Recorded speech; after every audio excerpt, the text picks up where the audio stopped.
오늘 함께 나눌 말씀은 느헤미야 4장 7절부터 14절까지의 말씀입니다.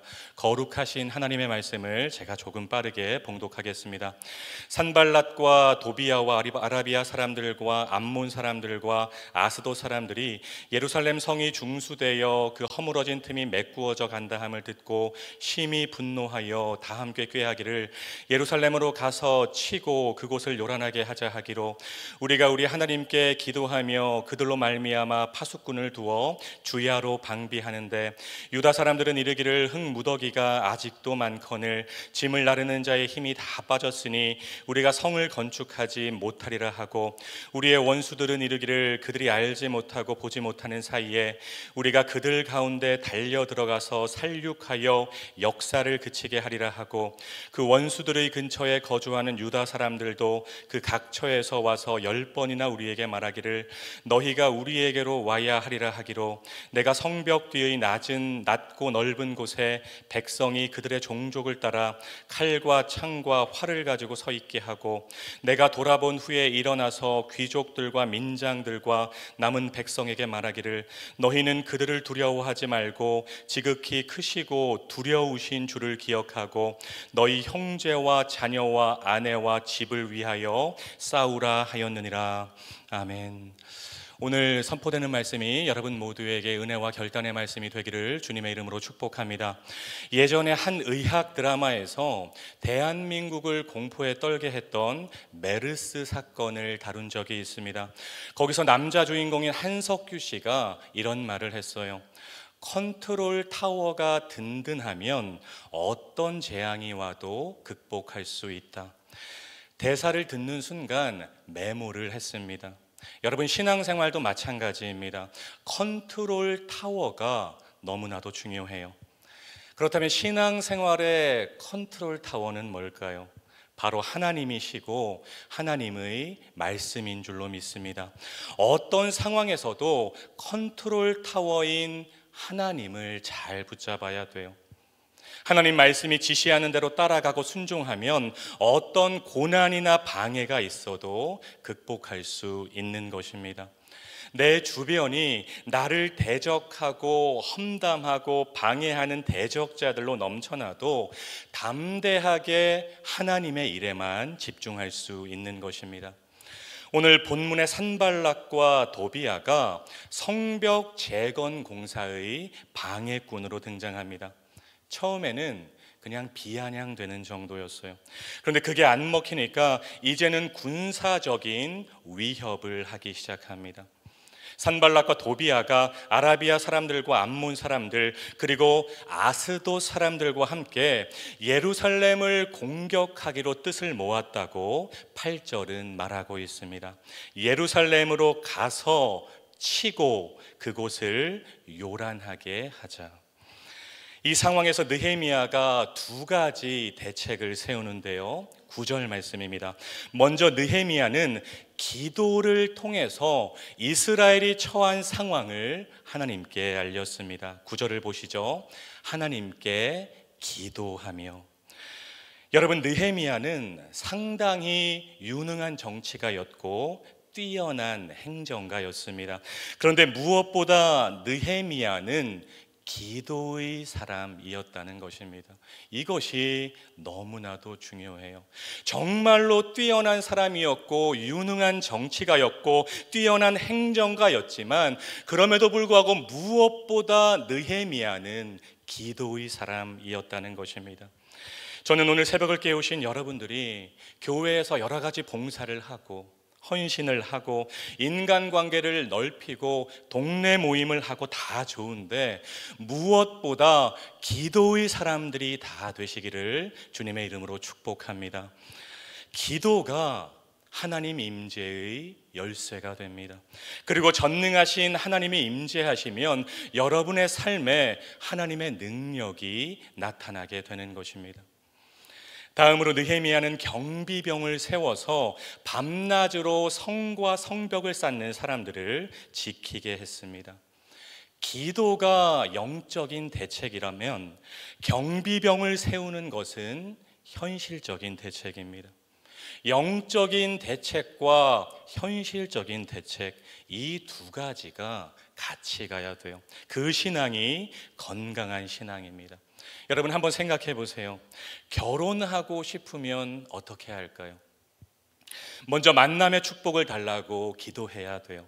그 다음에는 나가서 소개팅도 하고 마음에 드는 사람에게 용기를 내서 마음도 표현하고 이성을 만나려고 노력해야 되는 것입니다. 전도하려면 어떻게 할까요? 기도해야 돼요. 그런데 기도와 동시에 전도 대상자를 만나서 밥도 사주고 차도 마시고 계속해서 마음의 문을 열려고 노력해야 되는 것입니다. 하나님을 의지한다는 것은 좋은데 하나님을 의지한다는 것이 현실은 무시해도 좋다는 뜻이 절대로 아니라는 것이죠.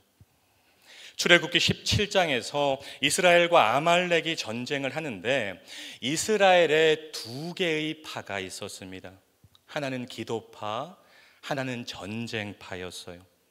기도파의 대장은 모세였고 전쟁파의 대장은 여호수아였습니다. 기도와 전쟁이 같이 가야 된다는 것입니다. 느헤미야는 방해자들의 공격에 영적으로 그리고 동시에 현실적으로 잘 대응하는 모습을 우리에게 보여주고 있습니다.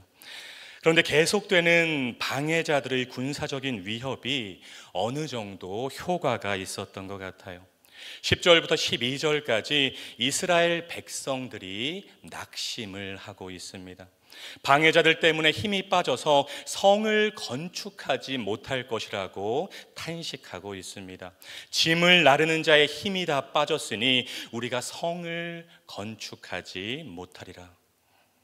이런 위기에서 리더 느헤미야가 또다시 두 가지 대응을 하고 있죠. 13절과 14절 말씀입니다. 첫째, 일부 백성에게 군사적인 무장을 시켜서 성벽 쌓는 사람들 뒤에 배치합니다. 9절에서는 단순한 경비병, 단순한 파수꾼이었다면 이제는 군대를 일으켜서 성벽 쌓는 사람들을 보호하고 있는 것입니다. 둘째, 느헤미야는 공사하는 사람들을 격려하고 있습니다. 격려는 복잡하지 않고 심플했어요. 하나님을 두려워하고 가족을 생각하라는 것입니다. 여러분, 지금 성벽을 재건하는 백성들에게 가장 필요한 것은 성벽 재건에 대한 신앙적인 확신이었습니다. 성벽 재건을 시작하신 분이 하나님이라면 우리들 가운데 선한 일을 시작하신 이가 끝까지 우리와 함께 하시고 결국 합력해서 선을 이루신다는 확신을 가지라고 격려하고 있는 것입니다. 우리도 마찬가지입니다. 내가 말씀삼 공동체 안에서 여러 가지 맡고 있는 일들, 할 일이 없어서 시간이 남아 돌아서 하고 있는 거 아니죠. 교회 오래 다녔으니까 체면으로 깡다구로 하는 거 아니죠. 내가 맡은 일에 대한 신앙적인 확신, 이 일과 이 사명을 하나님이 나를 통해서 시작하게 하셨고 시작하게 하신 하나님께서 끝까지 나와 함께 하실 것이라는 확신을 가질 때 우리는 여러 가지 방해와 고난에도 하나님이 맡기신 사명을 완수할 수 있는 것입니다. 시편 25편을 보면 환난의 중심을 통과하고 있는 다윗이 하나님께 기도하는 장면이 나와요. 긴 기도문을 보면 다윗이 환난과 고통 속에서 어떻게 반응하는지 알 수 있습니다. 다윗은 환난 중에 문제가 아니라 하나님께 온 신경을 집중합니다. 환난이 심해지면 심해질수록 다윗은 더욱더 하나님께 집중했다는 것입니다. 바라기는 여러분이 하나님의 일을 하면서 어떤 문제나 방해자들을 만났을 때 그때 오히려 하나님께 더욱더 집중하게 되시기를 주님의 이름으로 축복합니다. 우리가 두려워할 것은 오직 하나님밖에 없어요. 그리고 하나님을 두려워하면 다른 것은 두려워하지 않을 수 있다는 것입니다. 또한 느헤미야는 성벽을 재건하는 일이 가족을 보호하는 일이라는 것을 상기시키고 있습니다. 너희 형제와 자녀와 아내와 집을 위하여 싸우라. 여러분, 가족이라는 두 글자를 한번 생각해 보세요. 이 가족이라는 두 글자가 참으로 우리에게 큰 동기부여를 주는 것 같아요. 제가 결혼하고 두 아들을 낳아 보니까 14절 말씀이 더 강하게 다가옵니다. 어제 제가 생일이었는데 저녁에 큰아들 정빈이가 편지를 써서 읽어줬어요. 중간에 이런 내용이 있었습니다. 아빠의 생일을 축하하고, 그런데 아빠 곧 저도 생일이에요. 무슨 말인가요? 열심히 저축하라는 거죠. 여기 계신 모든 부모님들도 마찬가지일 것입니다.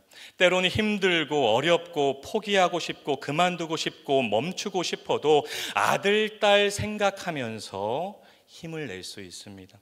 내 자식을 보호하기 위해서라면, 내 가족과 연관된 일이라면 우리는 훨씬 더 용기를 낼 수 있다는 것입니다. 사랑하는 여러분, 오늘 설교의 제목이 이불변응만변입니다. 이불변응만변, 무슨 뜻일까요? 변하지 않는 한 가지로 변하는 만 가지를 대응한다는 뜻입니다. 모든 것이 다 변하죠. 내 마음도 변하고 의지와 결심도 변하고 내가 처하게 되는 상황도 변하고 대적들의 수도 변하고 그들이 공격하는 방법도 변하고 다 변하는 것입니다. 그런데 변하지 않는 것이 있어요. 우리 하나님은 언제나 변하지 않고 동일하신 분이십니다. 풀은 마르고 꽃은 시들어도 하나님의 말씀은 영영이 서는 것입니다. 예수 그리스도는 어제나 오늘이나 영원토록 동일하신 분이십니다. 변하지 않는 하나님, 불변하는 하나님의 말씀으로 변하는 모든 것에 대응할 수 있다는 것입니다. 하나님을 붙잡고 있는 사람은 한번 차면 찌그러지는 깡통 신앙이 아니라 아무리 차도 오히려 차고 공격하는 사람의 발이 아픈 쇠기둥 신앙을 소유할 수 있는 것입니다. 여러분의 중심에 변하지 않는 하나님이 계신다면, 하나님의 말씀이 여러분 안에서 살아 움직인다면 어떤 상황에서도 대응할 수 있다는 것을 믿으시기를 주님의 이름으로 축복합니다. 말씀을 정리합니다. 사랑하는 말씀 삶 공동체 성도 여러분, 느헤미야 4장을 묵상하면서 몇 가지를 마음속에 기억하셨으면 좋겠습니다. 컨트롤 타워가 든든하면 어떠한 어려움이 와도 극복할 수 있습니다. 기도는 하나님의 임재의 열쇠가 되고 하나님 임재는 하나님 능력의 열쇠가 됩니다. 하나님을 두려워하면 다른 어떤 것도 두려워하지 않을 수 있습니다. 주저앉고 싶고 포기하고 싶을 때 여러분을 위해서 기도하는 가족들을 생각하면 힘과 용기를 낼 수 있습니다. 이불변응만변, 변하지 않는 하나님, 불변하는 하나님의 말씀으로 변하는 모든 것에 대응할 수 있습니다. 오늘 선포된 말씀 여러분 마음에 새기고 여러분의 삶으로 살아내심으로 우리를 인도하시고 도우시는 살아계신 하나님의 손을 경험하고 간증하는 저와 여러분, 우리 말씀 삶 공동체 모두가 되시기를 주님의 이름으로 축원드립니다. 기도하겠습니다. 사랑과 은혜가 풍성하신 아버지 하나님, 오늘도 새벽을 깨우게 하시고 하나님의 말씀으로 먹이시고 채우시니 감사와 찬양을 올려드립니다. 느헤미야 4장을 묵상하면서 우리의 신앙이 변하지 않는 하나님으로, 변하지 않는 하나님의 말씀으로 변하는 만 가지를 대응하는 믿음의 삶이 되게 하옵소서. 어떤 상황에서도 컨트롤 타워이신 하나님을 붙잡고 하나님께 기도함으로 나의 삶에 개입하시고 나를 보호하시고 결국에 합력하여 선을 이루게 하시는 하나님의 손을 경험하게 하옵소서. 오늘 새벽 특별히 사랑하는 가족들을 생각하며 간절히 기도하는 말씀 삶 공동체 모두가 되게 하옵소서.